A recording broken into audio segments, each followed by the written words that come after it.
Hi. ఏం చేస్తున్నారు మీరు? అవునా, సరే.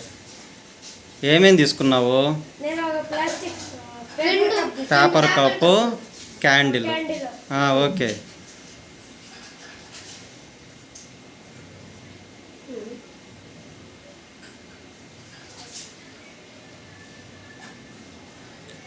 ఏమైంది పేపర్ కప్పు? మండిపోతా ఉంది. కింద పెట్టేసేయండి.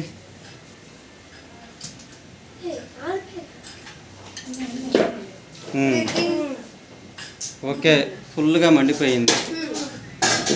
నెక్స్ట్ ఏం చేస్తున్నారు? ఆ కప్పు కూడా మండిస్తున్నారా? ఓకే.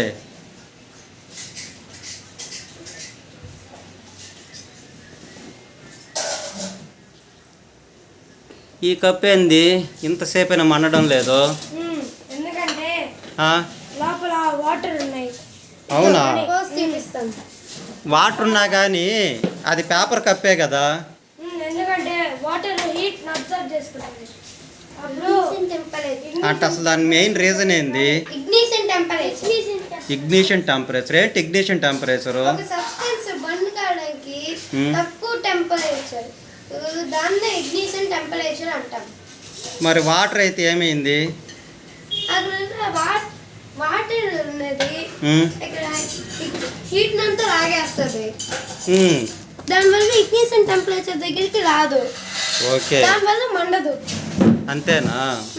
సో ఇక్కడ ఇగ్నిషన్ టెంపరేచర్ అంటే ఒక వస్తువు మండడానికి కావాల్సినటువంటి లోయెస్ట్ టెంపరేచర్. ఆ టెంపరేచర్ రాగానే ఆ సబ్స్టెన్స్ ఏమైపోతుంది? దానికదే ఎక్స్టర్నల్ సోర్స్ లేకుండానే మండుతుంది. కానీ వాటర్ ఏం చేస్తుంది? ఆ కప్పుని ఇగ్నిషన్ టెంపరేచర్కి రానీదు. Okay, very good. Thank you.